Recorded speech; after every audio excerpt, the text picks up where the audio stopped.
outside, which maybe is not such a bad thing. It's a little warm. Our next speaker, I'd like to introduce Mr. David Smalley. He is the editor of American Atheist magazine, resident Texan, father of school-aged children, and I'm happy he was able to join us today.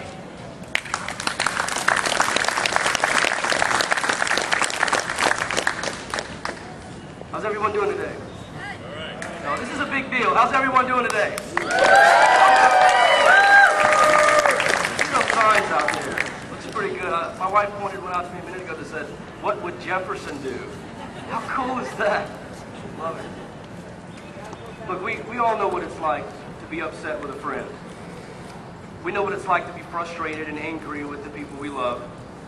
But the most hurtful thing anyone can do to us is disappoint us by breaking our trust. Well, it's a sad day in the state of Texas when the people that we've entrusted with our children's education abuse that authority to further their own political agenda. I understand that most of the citizens in this great state claim to be Christian, but they didn't get that way by choice. More than likely, they got that way by indoctrination. And now, those indoctrinated adults are leaders of education that are trying to indoctrinate our children. They're accomplishing this by using the history textbooks that are paid for by people of all religions to push the ideology of one. A few of the people I invited to come with me today said no. They said fundamentalist conservative Christians have their agenda and liberals and atheists have their agenda, and I want no part of either side. They didn't realize it, but the only reason we're here today is because we want no part of either side. Our only agenda is to prevent agendas from being inserted into history.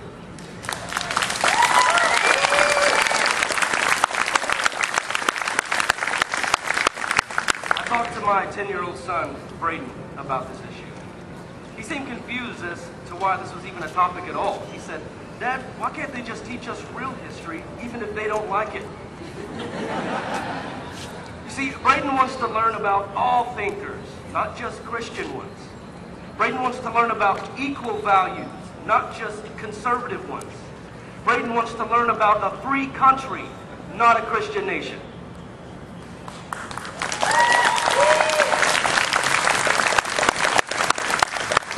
Let me be clear. Even as the editor of the American Atheist magazine, I have no problem with Christians practicing their religion on their own time in their own church. And in fact, I support the constitutional right to do so. But our textbooks and our public schools are paid for by Muslims, Buddhists, Hindus, Christians, Native Americans, atheists, agnostics, and many other people that all go by one equal name, Texans.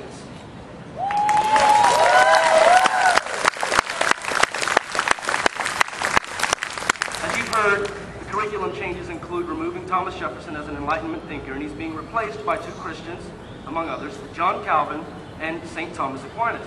From the Middle Ages. What will our children learn about John Calvin?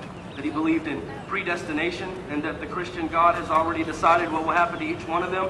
What kind of motivation is that to work hard when your future is already planned? Perhaps they'll learn about John Calvin's strong support of the original church ideals in the New Testament, where it was shameful for women to speak in church and that they were supposed to submit to men. I sure don't want my young daughter, Talissa, to be taught that it's a respectable way of life to support such oppression of women, or that she should ever submit to anyone, because that's how indoctrination starts.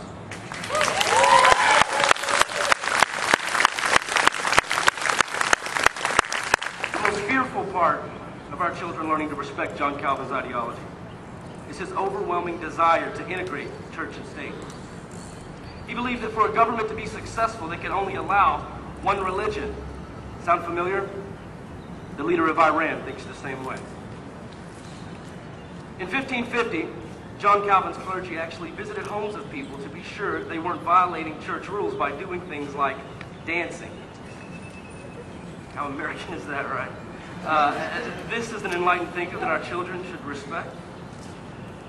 I have a warning for the Christians in Texas who think they want religion emphasized in public schools. Be careful what you wish for. What happens when your child's teacher is Catholic and she brushes off John Calvin to focus most of the time on St. Thomas Aquinas and what a wonderful Catholic saint he is. And she goes into detail about how the Catholics had it right all along, sending your child home questioning why your family is worshiping the wrong way. But Mommy, Jesus meant to actually eat his body and actually drink his blood. Why don't we do that? How far will you allow that discussion to go? At what point will you, as a conservative Christian, admit that our public schools are not the place to discuss religion?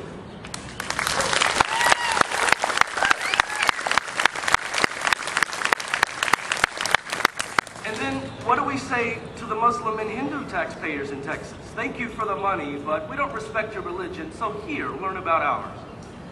We're not supposed to be funding church. We're supposed to be funding equal and public education.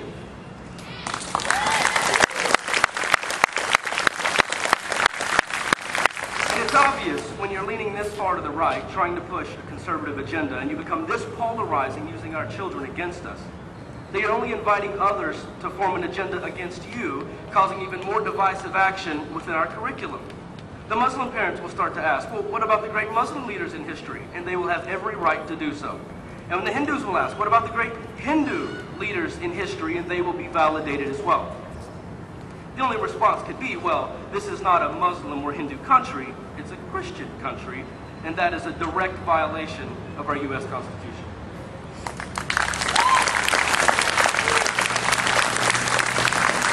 It's important to remember that the freedom of religion includes a freedom from religion.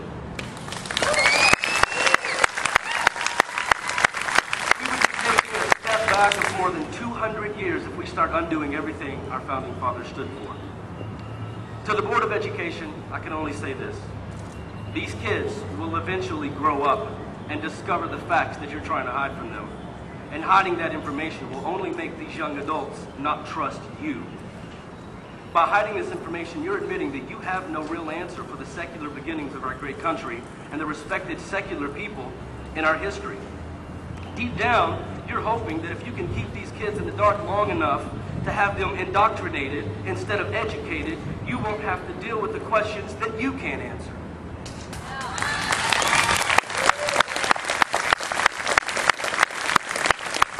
Questions like, how can people be good without gods? How can one have morals without a holy book? How can one be a giving, smart leader, yet not be a Christian? Don't you think it's much more responsible and academic to answer those questions honestly rather than running from them by rewriting history? And to those of you here today in support of a secular school system, I say thank you for coming. Keep setting good examples by being role models for your children. Keep showing the children of Texas and America that we can be good without religions. And most of all, keep fighting for a Texas Board of Education that will be fair to all of the children in Texas. Thank you.